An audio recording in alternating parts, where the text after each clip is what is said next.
Eh bien, bonsoir dans ce nouveau numéro des Mercredis de l'Espoir, donc consacré aujourd'hui à un sujet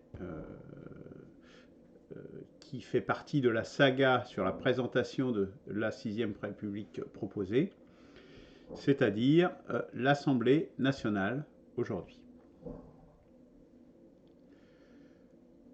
Donc c'est le troisième épisode de cette présentation.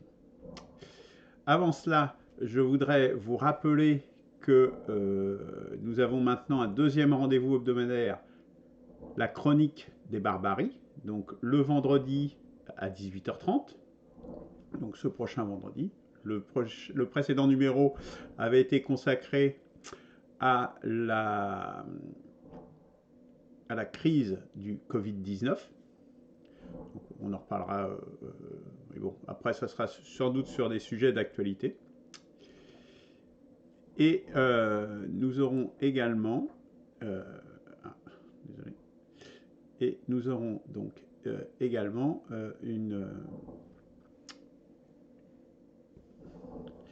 des sujets, un rappel justement sur le Covid-19 et sur la situation actuelle. Voilà, donc bonsoir, donc là me voici en vidéo. Donc avant de revenir et de rentrer dans le vif du sujet de ce numéro, de cet épisode numéro 3 consacré à l'Assemblée nationale, un rappel des épisodes précédents, donc où on partait du local, hein, donc, et on remontait à différents strates de l'organisation de la Sixième République proposée. Donc, la commune, c'est l'élément de base de la Sixième République, c'est le local et dans un triptyque commune, département, pays. Hein. Donc avec une optique simplifiée et amener de la souplesse et finalement également de la proximité. Donc tout cela remis en perspective, avec notamment une réaffirmation du rôle du maire. Et pour ce qui était les structures, je dirais, et les missions autres, intercommunales, etc., eh bien, une structure souple sous forme de projet, donc des projets à géométrie variable, sur la base du volontariat. Hein, et donc pu imposer, comme c'était le cas par exemple pour les communautés de communes, ou là les regroupements de communes qui sont plus ou moins imposés par Paris, hein, pour être très clair. Donc là on revient vers une moi je l'appelle pas ça une décentralisation, c'est vers une vraie démocratie locale à différents niveaux avec des vrais acteurs. Donc, avec également l'introduction de binômes pour les villes de plus de 20 000 habitants. Donc, un binôme de maire plutôt qu'un seul maire qui décide de tout. Hein, parce qu'une seule personne qui décide de tout, c'est toujours difficile. Comme on le voit également pour le président de la République. Hein. Donc, un binôme de maire pour les communes de plus de 20 000 habitants. Donc, ça aussi, dans une optique de donner de la proximité. Le maire de Lyon, par exemple, ou la maire de Paris, elle est loin d'être quelqu'un qui soit proche de ses concitoyens. On a plutôt l'impression de gens qui sont dans des tours d'ivoire. Hein. Dans la même optique, un découpage en arrondissement des communes de 300 000 habitants. C'est-à-dire que les communes, à partir de 300 000 habitants, doivent être, comme c'est déjà le cas pour Paris, Lyon et Marseille, mais il faudrait généraliser ce système d'arrondissement en définitive pour toute ville de plus de 300 000 habitants, parce que ça commence à devenir de grandes villes, pour avoir de la proximité justement, et défendre aussi les quartiers et les environnements, et avoir chacun son opinion et un agrément de chacun, un découpage par un arrondissement pour les communes de plus de 300 000 habitants. L'introduction, évidemment, des RIC locaux, hein, ça va de soi, et rémunération fixée dans la Constitution, donc pour un maire à temps plein jusqu'à 3 fois le SMIC, et pour les adjoints, premiers adjoints, etc., ou les représentants de la commune au niveau du conseil départemental, 2,5 fois le SMIC maximum. C'est-à-dire ce sont des rémunérations qui ne sont pas trop élevées, pas trop faibles non plus, pour pouvoir permettre, et comme ce n'est pas des maires non plus de très grandes communes, puisqu'on limite le niveau d'un maire à un niveau de 200 000, enfin voilà, de quelques dizaines de milliers d'habitants, on n'est pas non plus sur des structures du style Lyon ou Paris, qui justifierait d'avoir des gens ayant un revenu très très très élevé. Voilà, donc ça c'était le rappel sur les communes, donc qui était du triptyque commune, département, pays, l'étage de base de la démocratie. Le second étage, c'est le département, donc ça c'était le deuxième épisode. Pareil, le niveau intermédiaire, donc c'est rapprocher, simplifier et dynamiser, toujours dans cette optique de triptyque et de simplification, hein. Et donc, du coup, on a aussi un alignement du découpage administratif en département et du découpage politique, puisque ça parle aux citoyens français. Le département est quelque chose qui parle. Les régions, par exemple, elles ont été tant de fois découpées avec des attributions qui ont sans cesse varié. Au moins, le département, c'est quelque chose qui est inscrit dans notre nation, qui est inscrit, qui parle aux gens, puisque typiquement, quand on a essayé d'enlever la plaque, sur les plaques minéralogiques, le numéro de département, il y a plein de gens qui ont dit, ben non, nous on veut l'avoir. Et du coup, il y a plein de gens, tout le monde quasiment tout le monde a le numéro de département, même si c'est pas obligatoire. Donc il y a un attachement, une compréhension, une échelle qui est assez bonne et dans lesquelles les citoyens se retrouvent. Du coup, les députés ont un nouveau rôle dans ce découpage, puisque ce sont eux les représentants du département. C'est-à-dire les députés donc sont élus par binôme, et pour ce qui est appelé les députés primordiaux, c'est-à-dire ceux qui vont arriver en tête à l'élection législative, à l'élection des députés, et donc ce binôme, donc ils pourront évidemment s'organiser comme ils le souhaitent, mais c'est eux qui vont diriger le département. Donc, typiquement, on pourrait imaginer un député qui est plus un aspect extérieur et représentation au niveau national, et l'autre plus dans la gestion de la commune. Au fond, on retrouve un peu le même système qu'au niveau des maires, où le maire administre sa commune, mais là, le député administre son département, enfin les députés administrent leur département, et représente ce département à l'échelle nationale. La notion de binôme également toujours dans une optique d'autocontrôle, c'est-à-dire que quand on est à 1, on est le chef et on fait un peu ce qu'on veut. Quand on est 2, il y a forcément une balance des pouvoirs et une négociation qui s'instaure entre les deux députés, qui oblige à avoir une certaine... ça crée un autocontrôle. Bon, c'est ce qu'on rencontre souvent dans les entreprises, dans différents niveaux, hein. Je vous rappelle par exemple le groupe Accor, typiquement, qui a un succès mondial, puisque c'est une entreprise qui est déployée dans le monde entier. Eh bien, c'était une entreprise qui était dirigée par deux présidents, par deux coprésidents, pendant... maintenant ils sont morts, hein, les deux, je crois, mais ça a été une entreprise qui s'est développée sur ce modèle-là. Et donc, qui permet de prendre de meilleures décisions et d'éviter des dérives autocratiques et ce genre de choses. Pareil, des projets, hein, organisation souple par projet, entre différents départements, ou par exemple pour faire par exemple les TER ou ce genre de choses.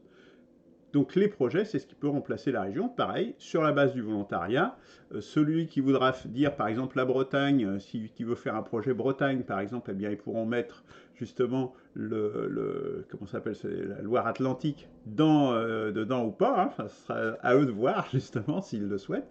Mais voilà, il n'y a pas à avoir l'État qui met son nez là-dedans et le central qui met son nez là-dedans. S'ils veulent créer un projet région Bretagne, par exemple, eh bien, pourquoi pas sous cette forme-là. Pareil pour la Normandie qui était découpée, bon, maintenant c'est plus le cas, mais qui était découpée en deux de façon complètement arbitraire. Donc, il co-préside le conseil départemental et les élus communaux, il y a un élu par commune qui siège ou par arrondissement, qui siège à ce conseil départemental. Ils ont droit à une voix. Et la voix des députés est égale à la voix du nombre de communes. Ce qui fait qu'en définitive, le député dirige le conseil départemental, enfin les deux députés dirigent le conseil départemental, mais ils ne peuvent rien imposer contre la volonté de l'unanimité des communes. Donc voilà, c'est un moyen aussi d'équilibrer les pouvoirs et d'avoir une relation très simple et directe entre les communes et le département. Et la représentation nationale, puisque les députés ont cette double facette, élu local, élu national, par ce mécanisme de binôme. Alors, voilà, ça c'était pour le rappel, pour ceux qui auraient raté les épisodes précédents. Je renvoie évidemment aux vidéos qui vont bien. Vous allez sur le site p6r.org, vous trouverez les séances complètes qui expliquent dans le détail le fonctionnement prévu pour les communes, etc. Hein. Je rappelle que ça c'est une architecture, que l'organisation précise et la rédaction de la Constitution, l'idée est de le faire justement en amont de l'élection présidentielle, et donc pour que le candidat ait une constitution rédigée au moment de l'élection présidentielle. Donc tout ça, c'est une proposition pour rédiger une constitution à partir de maintenant, quand vous voulez. Alors, si on continue, donc maintenant du département à l'échelle nationale. Alors, l'élection est assez importante. Donc on va commencer par ça, parce que donc on a vu qu'il y avait des députés primordiaux, parce que l'Assemblée nationale, elle doit avoir un certain nombre de propriétés importantes, parce que l'idée c'est de passer dans un système d'assemblée parlementaire, donc d'abandonner le système présidentiel actuel, même s'il y a toujours un président de la République. On verra ça, pour quelles raisons il y a un président de la République, mais on le verra. Déjà, un des aspects, aujourd'hui, on va voir un des aspects de pourquoi il y a encore un président de la République. Mais le régime est un régime parlementaire. Mais pour qu'un régime parlementaire soit efficace, il faut qu'il dégage des majorités. Donc il y a plusieurs choses. Il faut qu'il soit ancré dans les territoires, qu'il dégage des majorités, qu'il soit représentatif aussi des grands courants de pensée de la population. Donc il faut essayer de concilier tout ça. Et donc l'élection et le système électoral proposé entrent dans cette optique. Donc on a vu qu'il y avait une élection des binômes, par binôme, des députés qui étaient arrivés en tête à l'élection. Donc c'est une élection au suffrage universel direct à un seul tour. Et donc, on va dire qu'on a à peu près 200 députés qui vont être élus comme ça, puisqu'il y a à peu près une centaine de départements. Donc 100 départements, ça vous fait 200 députés, puisqu'il y a un binôme. Donc ça assure une représentation de tous les territoires. Donc chaque département est sûr d'avoir au moins 2 députés, 2 voix à l'Assemblée nationale. Et donc, la liste, en fait, elle est composée de 3 personnes. La tête de liste, le second de liste et un suppléant. Le suppléant étant pour les cas où est-ce que la tête de liste ou le second de liste qui aurait été élu serait indisponible, pour différentes raisons, hein, mais il serait plus en mesure d'assurer sa charge de député. Donc il y a un suppléant qui est prévu justement. Donc c'est un système à 3, avec donc au moins un membre des deux sexes sur ces 3 personnes. Hein. Ça peut être 2 femmes, un homme, ou 2 hommes, une femme. Mais forcément, ce découpage, ça peut pas être 3 hommes ou 3 femmes. Le fonctionnement du binôme, bon, ce sont des grandes personnes, les députés, ce sont des responsables, ce sont nos représentants. Donc l'organisation du binôme est évidemment libre. Hein. Ils pourront évidemment, par exemple, un faire le local et l'autre le national, ou s'organiser de façon différente en disant pendant une période, il y en a un au national, l'autre au local, ou reprendre certains dossiers. Bon, voilà. C'est à eux de s'organiser, de savoir comment ils veulent s'organiser. Mais voilà, typiquement, ce qu'on imagine, c'est qu'il y en a un qui aura plus une orientation locale et l'autre plus une orientation nationale. Alors, il reste donc 100 députés sur les 300 au total, donc à peu près, hein, comme je dis, j'arrondis à 100 le nombre de départements. Ces 100 députés, donc du coup, ils sont là pour représenter les gens qui n'auraient pas été, par exemple, les partis qui n'auraient pas qui qui n'emporterait aucun département, qui ne serait jamais en tête dans aucun département. On peut penser aux écologistes, par exemple, qui typiquement, avec un système comme ça, auraient zéro élu, ou même parfois peut-être même la France insoumise, ou des partis qui arrivent toujours en deuxième ou troisième. Donc, pour compenser ça, il y a une règle mise en place qui s'appelle la règle du plus fort reste national par département. Cette règle, dont on va l'expliquer par un exemple tout à l'heure, permet premièrement de représenter les principales minorités et permet deuxièmement de représenter équitablement et automatiquement les départements les plus peuplés. Parce qu'on voit bien que si tous les départements ont 2 députés, bah, les départements très peuplés vont être défavorisés par rapport aux départements les moins peuplés. Donc, les départements les moins peuplés ont la garantie d'avoir des élus, d'avoir des représentants, ce qui est logique, pour qu'on puisse représenter tous les députés. Mais ce mécanisme permet également, en fonction du nombre de voix, donc de la population de ces députés, de ces départements, eh bien, d'avoir plus d'élus pour les départements qui sont les plus peuplés et de représenter par la même occasion les groupes qui sont minoritaires, les principales minorités. Et du coup, ça devient la fin du tripatouillage des circonscriptions, puisqu'il n'aura plus besoin de redécouper les circonscriptions comme c'est le cas actuellement, où est-ce qu'à chaque élection, quasiment, on redécoupe les circonscriptions en se disant, bah tiens, si je fais ça, je vais avoir des élus, etc. Là, c'est le département, et c'est le meilleur reste national. Donc, on va voir le mécanisme. Autre vertu de ce mécanisme, ça permet de dégager des majorités de gouvernement dans la plupart des cas. Dans 80% des cas, dans les simulations qui ont pu être opérées, dans 80% des cas, il y a une majorité de gouvernement qui permet l'action, parce que si on élit un député, si on élit une assemblée nationale, si on a un gouvernement qui en découle, c'est pour gouverner le pays, c'est pour l'action, c'est pour qu'il puisse faire quelque chose.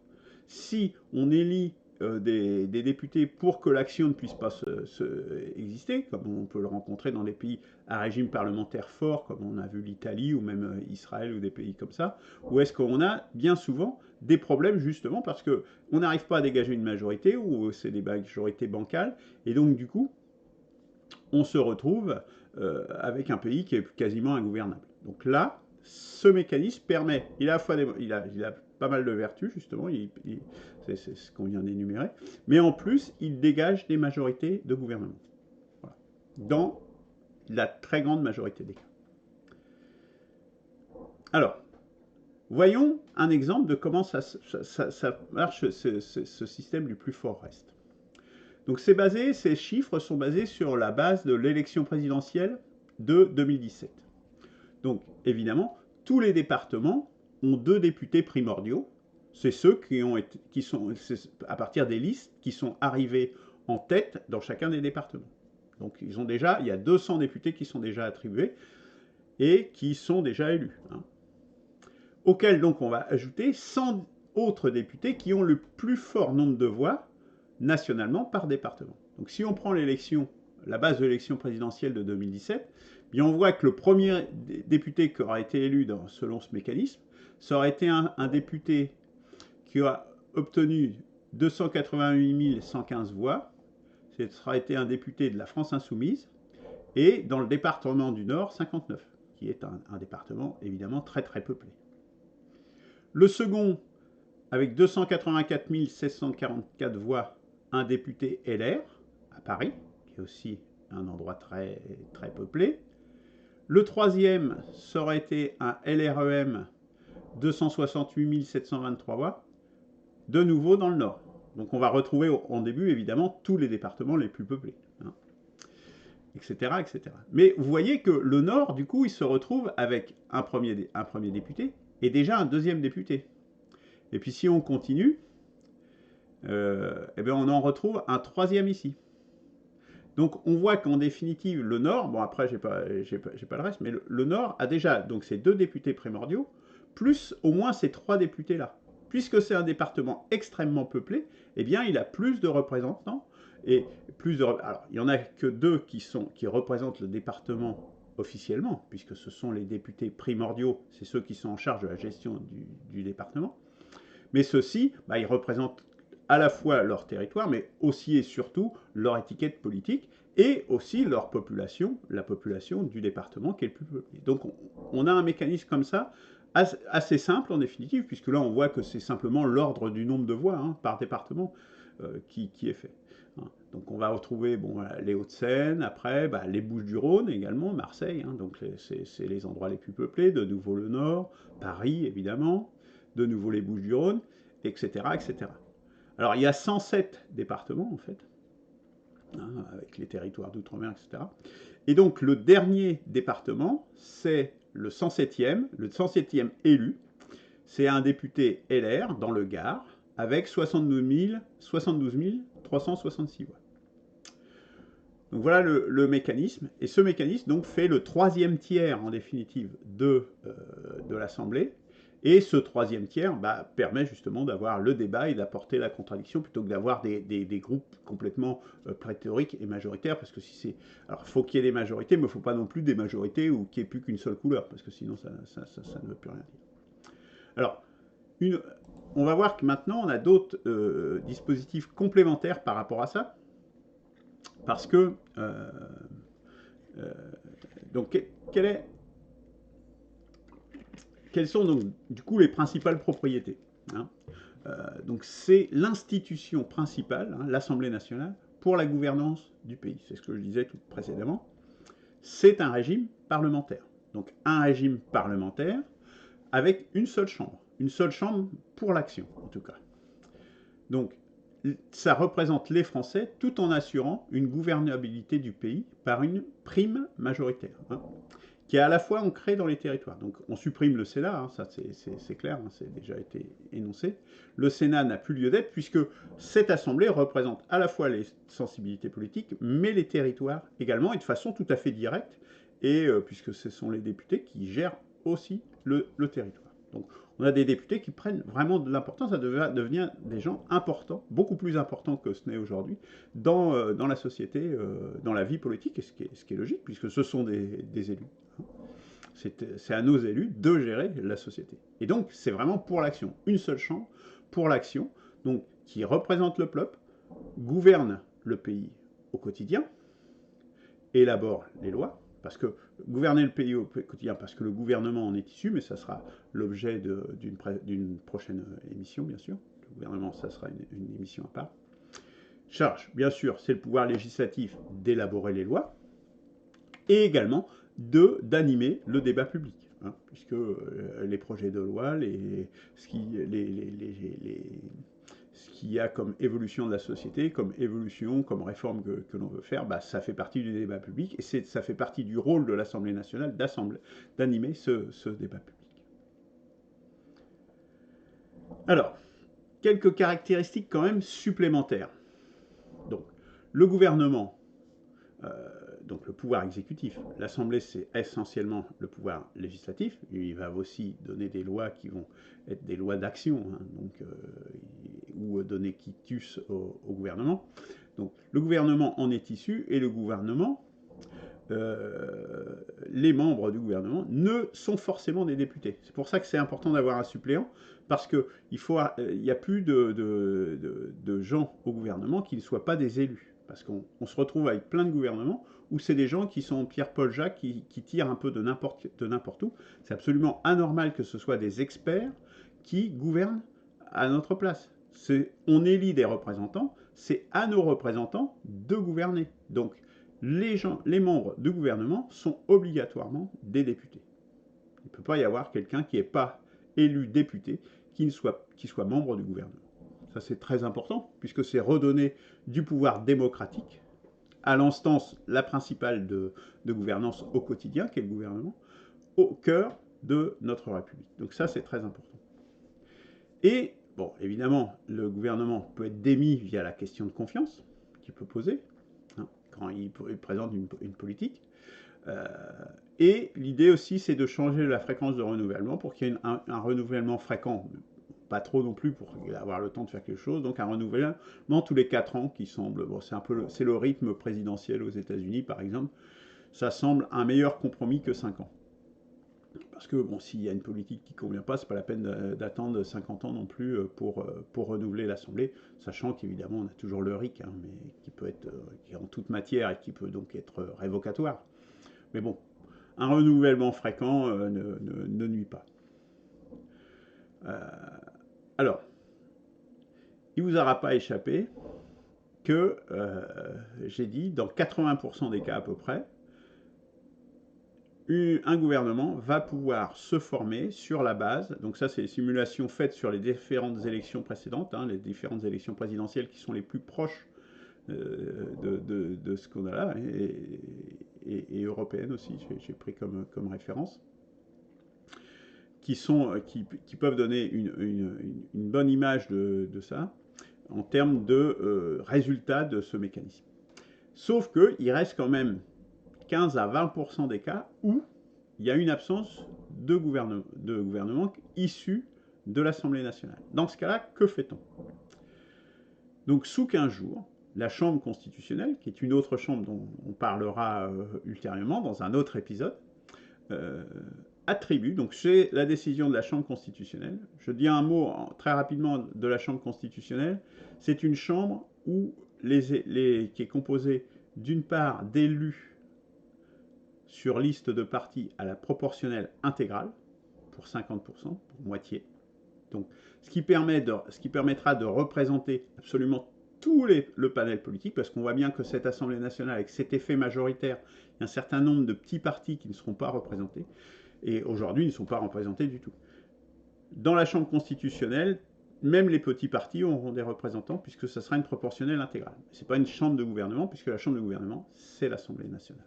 C'est celle qui dirige le pays, celle pour l'action. La Chambre constitutionnelle, c'est la chambre pour le contrôle. Donc, séparation totale des pouvoirs. Donc, cette Chambre constitutionnelle, elle est composée à 50% par du tirage au sort de citoyens. Mais on y reviendra. Donc, la Chambre constitutionnelle attribue au président de la République une voix par département. Donc, il a forcément une couleur politique, le président de la République. Et du coup, cette attribution de voix supplémentaires va faire pencher la balance dans un sens ou dans l'autre. Voilà l'un des rôles essentiels du président de la République. C'est d'ailleurs pour ça qu'il restera élu au suffrage universel à 2 tours, puisqu'il faut, pour qu'il puisse avoir, c'est ce que j'appelle un circuit court, avoir la légitimité dans ces cas quand même marginaux, hein, de pouvoir faire pencher la balance d'un côté ou de l'autre, il faut qu'il ait une légitimité assez forte quand même. Donc, voilà. Donc ça, c'est un moyen simple. Alors, le président de la République a aussi la capacité de dissoudre l'Assemblée, s'il le souhaite, dans ces circonstances, évidemment. Autre élément important. Pas de groupe parlementaire reconnu. Les groupes parlementaires, aujourd'hui, c'est un moyen, en fait, d'embrigader les députés et qu'ils ne soient pas libres. Les députés, certes, ils sont élus sur des listes partisanes, mais ils représentent avant tout leur région, leur territoire et un courant de pensée, évidemment. Mais là, actuellement, ils ne représentent que le courant de pensée, ils ne représentent pas leur territoire. Donc, les groupes parlementaires, c'est le moyen d'embrigader les députés. Chaque député, donc, doit être absolument libre et avoir les mêmes prérogatives. Parce qu'il y a des prérogatives qui sont attribuées si vous faites partie d'un groupe parlementaire ou si vous n'en faites pas partie. Là, il n'y a plus de groupe parlementaire, donc tous les députés ont exactement les mêmes prérogatives. Ils ont les mêmes droits, sans exception. Donc voilà, c'est un moyen aussi de donner de l'autonomie et de l'indépendance aux députés et de sortir un tant soit peu aussi du régime des partis qui peut avoir des effets délétères. Hein, on le voit bien, par exemple, avec des effets de godillot et de choses comme ça. Le lobbying est strictement interdit et réprimé. Alors, on verra pourquoi. Alors, ça c'est donc, on pourra dire qu'aujourd'hui c'est déjà le cas, hein, puisque les conflits d'intérêts. Mais là, je dirais, il va être très clairement très encadré, puisque pour les forces, que j'appelle les forces, il y aura une chambre, la chambre des forces productives, justement, qui sera dédiée à ça, et donc dans laquelle les lobbies pourront s'exprimer, plutôt que de nier la réalité des lobbies de toutes sortes. Greenpeace est un lobby, les industriels de l'industrie pharmaceutique, c'est un autre lobby. Il y a plein de lobbies. Ils existent. Les nier, ça n'existe pas, puisqu'ils ont des moyens financiers, militants, etc. Ces gens-là existent et ils ont des moyens. Plutôt que de nier ce phénomène, l'idée c'est de les canaliser. Mais pour les canaliser, il y a une chambre dédiée à cela, la chambre des forces productives, qui sera aussi l'objet encore d'une autre émission, dans lesquelles les lobbies, là, par contre, ne sont pas du tout interdits, ils sont même,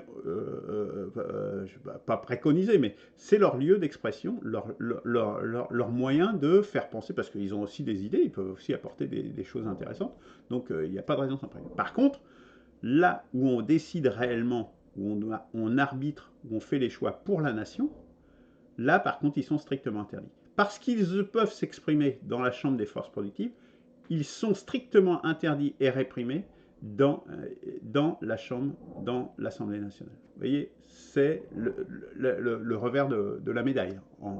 Et un député pris dans le pot de la main dans le pot de confiture, bien, on a là un argument extrêmement fort pour dire, bah oui, mais les lobbies, dans l'Assemblée nationale, vous devez être neutre, indépendant, le plus indépendant possible. Donc les lobbies, pour vous, c'est niet.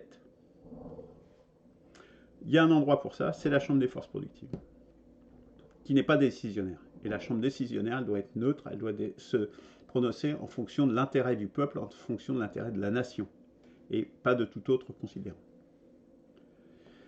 Dernier point, une immunité inaliénable des députés, parce qu'il est important de protéger les députés, on l'a bien vu par les députés, et y compris dès qu'ils se déclarent comme candidats, puisqu'on a vu les tripatouillages qui ont lieu sur les candidats avec l'instrumentalisation tant des médias, de la justice, etc. etc. Donc, les candidats, les députés, nos représentants ont une immunité. Et c'est important. On a beaucoup dégradé ça par la presse, par les affaires, etc., etc. La personne qui est en charge, qui est candidat et qui est en charge de représenter les Français, il est protégé. On ne peut pas l'attaquer. Par contre, ça ne veut pas dire qu'il est immunisé à vie.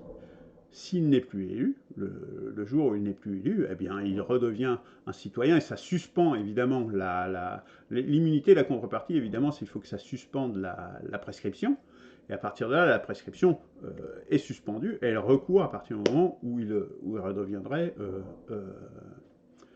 non député, il ne serait plus élu. Voilà.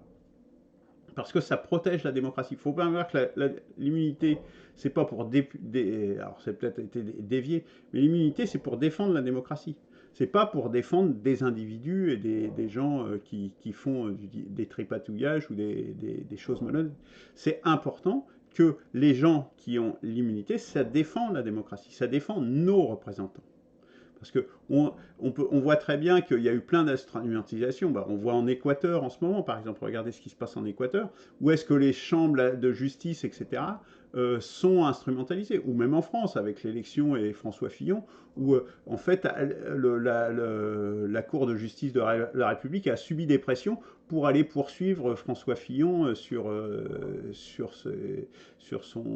l'utilisation de son enveloppe de parlementaire. Vous voyez ? Et ça a faussé l'élection. Vous voyez la chose. On fausse la démocratie comme ça. Et on empêche la réalité de l'expression populaire. Donc les gens qui nous représentent sont protégés. Un peu comme à la manière des délégués syndicaux dans les entreprises. Hein, c'est un peu le même mécanisme.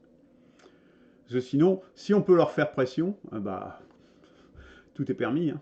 Il suffit d'envoyer les flics et c'est fini. Même le truc qu'il y a eu sur Mélenchon, on voit bien ce qui s'est passé quand même, que ça a été quand même une instrumentalisation de la justice et de la police pour faire payer politiquement et pour descendre Mélenchon. Est-ce que c'est acceptable? Non, c'est un élu. Tant qu'il est élu, alors ça ne veut pas dire qu'on ne fait pas d'enquête, ça ne veut pas dire qu'on n'instruit pas, mais pendant ce temps-là, pendant qu'il est député, il est protégé, parce qu'il nous représente. Alors, en résumé, représenter le peuple via un régime parlementaire à effet majoritaire fort. Voilà le cœur, le principe central. Un mandat court, 4 ans. Une assemblée avec des députés ancrés dans les territoires, en charge de la conduite du pays et de l'État, c'est-à-dire au travers notamment de la loi, et principalement de la loi, c'est le pouvoir législatif. Le gouvernement émane exclusivement de l'Assemblée nationale. Des mécanismes sont mis en place pour augmenter la liberté des députés. Parmi ceux-ci, l'immunité, dont je viens de parler,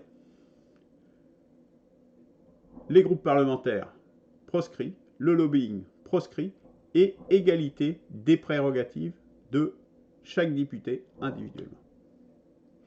Et finalement, la rémunération des députés, qui est fixée, comme pour celle des maires, à 3 fois le SMIC, fixée dans la Constitution, comme ça on n'en parle plus.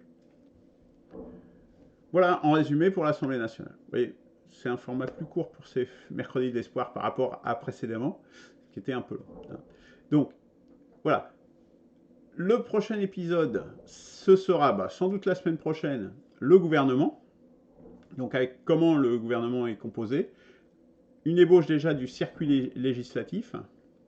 Ou bien, alors c'est pas encore sûr, parce qu'il y a aussi pourquoi nous sommes à un tournant historique. Donc c'est possible aussi, j'ai pas encore eu le temps de travailler sur ce sujet, parce qu'il y a d'autres sujets. Donc voilà, ça sera ou bien ou l'autre. Je pense qu'il y a de grandes chances que ça soit la suite d'aujourd'hui, donc sur l'épisode 4 sur le gouvernement, et plus que sur le tournant historique qui me demande encore pas mal de travail. Et surtout qu'il y a d'autres événements qui sont en perspective, dont on entendra parler, je pense, très prochainement. Voilà. Alors, à mercredi prochain, donc je vous rappelle, reprenons espoir. Nous pouvons reprendre espoir. On peut échapper à la barbarie, mais il faut s'y prendre maintenant. C'est 2022, c'est la dernière échéance, c'est le dernier moment où on peut échapper à la barbarie et reprendre espoir, faire un rebond civilisationnel. Donc, ces mercredis de l'espoir, justement, c'est essayer de tracer une voie, tracer une place. Rejoignez l'initiative Impécicère, dites votre avis, dites, par exemple, dans ce qui est présenté là, il y a tel défaut, on peut l'améliorer de telle façon, etc. Voilà comment on pourrait le traduire dans la Constitution. Bon, rejoignez l'initiative, vous participerez, je dirais, l'Assemblée constituante, dans la démarche présentée là, c'est maintenant. En contrepoint de ça, évidemment, il y a maintenant les chroniques des barbaries. Donc pour bien faire prendre conscience et bien pointer les éléments de barbarie qui nous entourent et qui fleurissent malheureusement, qui bourgeonnent dans toutes les directions. Donc c'est tous les vendredis à 18h30. Voilà, je vous souhaite donc une bonne fin de soirée. Et puis je vous dis à mercredi prochain. Et puis voilà, rejoignez si vous ne savez pas comment rejoindre, et les actions que vous pouvez faire. Il y a une vidéo dédiée à ça sur le site imp6r.org. Bonne soirée, au revoir.